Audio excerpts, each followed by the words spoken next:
믿거나 말거나 로어괴담 지금 시작합니다. 인간의 뇌는 고통이 극한에 달했을 때 몸에 대한 제어를 지속하기 위해서 마약 성분인 엔돌핀을 마구마구 뿜어내어 고통을 잊고 도리어 쾌락을 느끼게 한다. 그래서 교수형 당한 사람이라든지가 최후의 순간에 웃고 있다는 것은 유명한 이야기이다.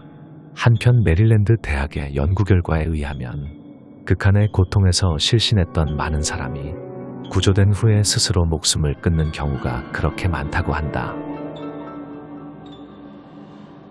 중국에는 임산부가 먹어서는 안 되는 요리가 있다. 탄카오루양이라는 요리인데 출산이 다가오는 어미양을 잡아 숯불에서 굽는 요리이다.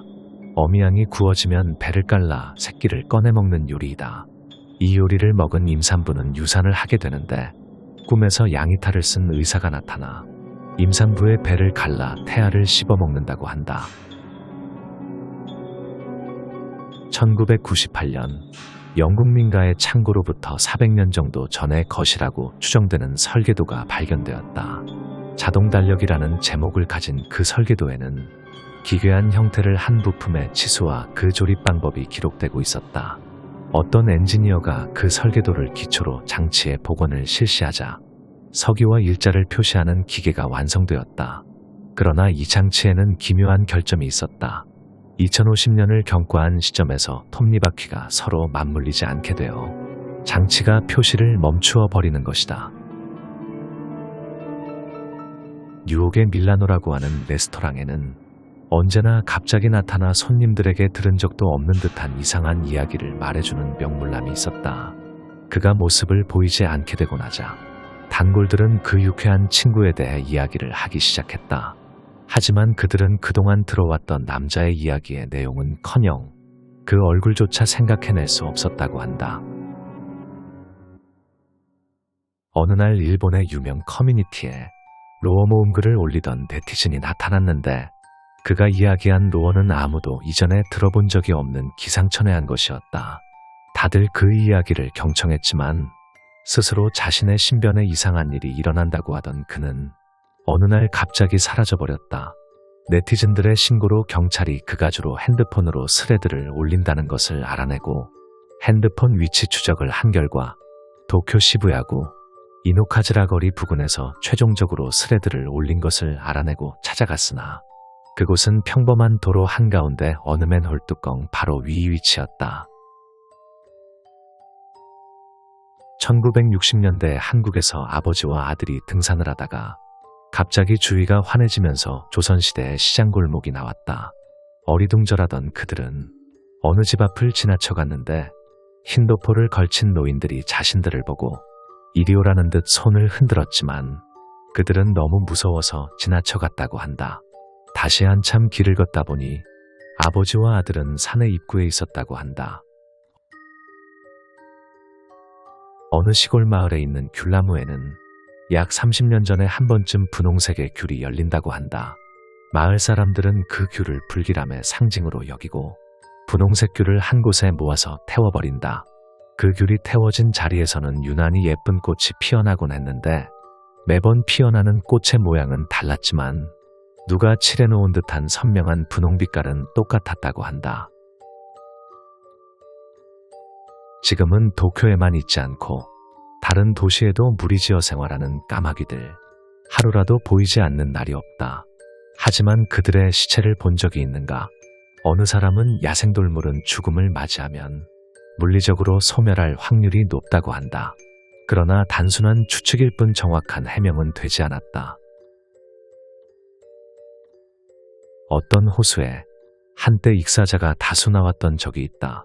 어느 때 한 명의 청년이 호수에 빠진 소녀를 구출했다. 그의 신속한 판단과 필사의 구조에 의해 소녀는 목숨을 건졌다. 소녀는 후에 청년에게 수면에 비친 자신에게 질질 끌려 들어갔다라고 이야기했다. 일본 어느 도심에 누군가를 찾고 있는 유령이 나온다고 하는 소문이 있다. 소문에 의하면 유령은 무려 외국인 여성이며 만나는 사람에게 반드시 당신은 누구? 라고 묻는다고 한다. 어느 밤 3명의 남녀가 유령의 모습을 파악할 수 있도록 동영상을 찍어 주변을 탐색한 일이 있었다. 그리고 그 영상을 재생했는데 화면 가득 피로 물든 얼굴이 당신은 누구? 라고 말하고 사라졌다. 오스트리아에 사는 물리학자의 라스오파라는 남자가 자택에서 행방불명이 되었다. 중력에 관한 연구가 전문이었던 그는 그날도 실험이나 논문의 작업을 하고 있던 것이라고 생각된다. 밖으로부터 침입된 흔적도 없고 현관이나 창은 잠겨 있었지만 밀실의 소실은 아니었다.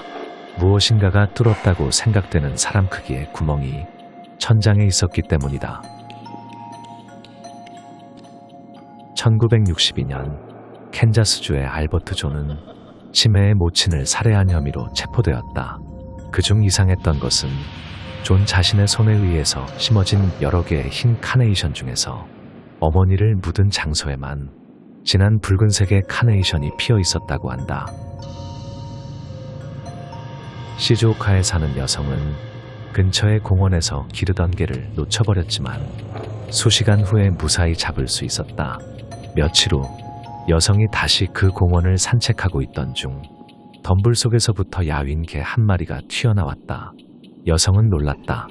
그 개는 자신이 기르는 개와 같은 모습과 같은 목걸이를 하고 있었던 것이다.